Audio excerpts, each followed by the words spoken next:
Welcome to Mamma's kitchen. எல்லோரும் எப்படி இருக்கீங்க? எல்லாருமே ஓரளவு பாஸ்தா சாப்பிட்ருப்போம். இன்றைக்கி நான் இந்த பாஸ்தாவை டிஃப்ரெண்ட்டாக உங்களுக்கு செஞ்சு காமிக்க போகிறேன். பாஸ்தாவையும் பன்னீரையும் வச்சு ஒரு எம்மியான ஒரு டின்னர் ஒன்று பண்ண போகிறேன். இது குழந்தைங்கள்லேருந்து பெரியவங்க வரைக்கும் விரும்பி சாப்பிடுவாங்க.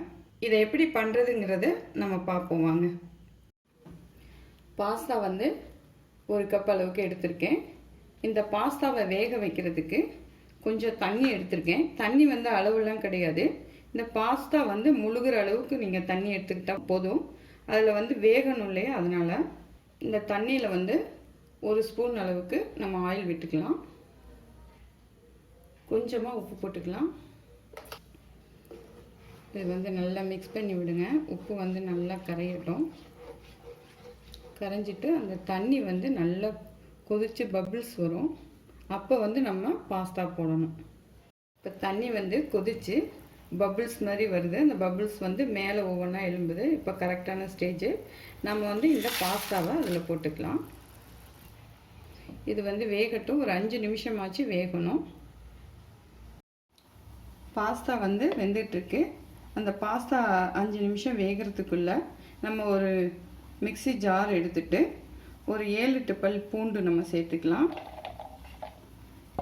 ஒரு கைப்பிடி அளவுக்கு புதினா தழை எடுத்துக்கலாம். புதினா இலையை எடுத்து நல்லா கழுவிட்டு இதில் சேர்த்துக்குவோம். தக்காளி சின்ன தக்காளியாக இருந்தால் 1 எடுத்துக்கோங்க. பெரிய தக்காளியாக இருந்தால் அரை தக்காளி எடுத்துகிட்டு நல்லா குட்டி குட்டி பீஸாக கட் பண்ணிவிட்டு இதோடு சேர்த்துக்குவோம். லைட்டாக ஒரு சுற்றி எடுங்க. ரொம்ப நைஸாக அரைச்சிடக்கூடாது. 1-2 அரைக்கணும். பாருங்கள், நம்ம இந்த தக்காளியும் பூண்டும் புதினாவையும் 1-2 நம்ம அடித்து வச்சுக்கிட்டோம். இப்போ 5 நிமிஷம் ஆயிடுச்சு. இப்போ பாருங்கள், நல்லா வெந்திருக்கு. இப்போ நம்ம ஸ்டவ் ஆஃப் பண்ணிவிட்டு இதை நல்லா வடித்து தனியாக எடுத்துக்கலாம். இப்போ பாஸ்தா செய்கிறதுக்கு அடுப்பில் ஒரு கடாயை வச்சுக்குவோம். இப்போ 1 ஸ்பூன் பட்டர் இதில் போட்டுக்கலாம். இப்போ பட்டர் நல்லா உருகிடுச்சு. இப்போ பன்னீர் ஒரு 7-8 பீஸ் எடுத்துருக்கேன். இதை அதில் நம்ம போட்டு நல்லா ஃப்ரை பண்ணி எடுத்துக்கலாம். பன்னீரை நல்லா டீப் ஃப்ரை பண்ணியாச்சு. இப்போ இதை நம்ம தனியாக எடுத்து ஒரு பிளேட்டில் வச்சுக்கலாம். இப்போ அதில் பட்டர் கொஞ்சம் இருக்குது. அதோட கொஞ்சம் எண்ணெயை சேர்த்துக்கலாம்.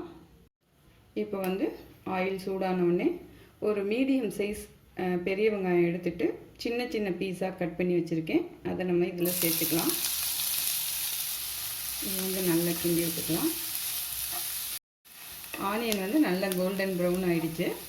இப்போ இந்த தக்காளி புதினா பூண்டு அடித்து வச்சுருக்கோம் இல்லையா, அதை நம்ம சேர்த்துக்கணும். இதில்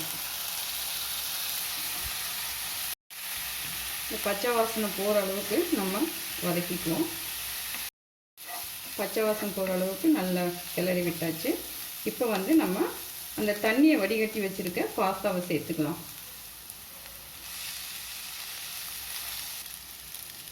இதோட ஒரு சின்ன சைஸ் தக்காளி எடுத்து சின்ன சின்ன பீஸாக கட் பண்ணிவிட்டு அதையும் நம்ம சேர்த்துக்குவோம்.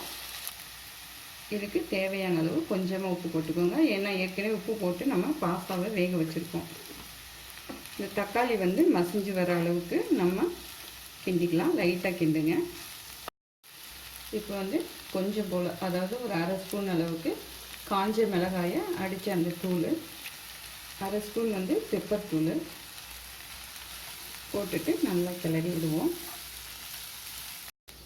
இப்போ நல்லா கிளறி விட்டாச்சு. கடைசியாக ஃப்ரெஷ் க்ரீம் எடுத்துட்டோம். ஒரு 3 ஸ்பூன் ஃப்ரெஷ் க்ரீம் எடுத்து இதில் சேர்த்துக்குவோம். ஃப்ரெஷ் க்ரீம் ஊற்றினோடனே நல்லா கிண்டி விடுங்க. லாஸ்ட்டாக நம்ம பன்னீர் ஃப்ரை பண்ணி வச்சுருக்கோம் இல்லையா, அந்த பன்னீரை நம்ம போட்டுக்கலாம். இதில்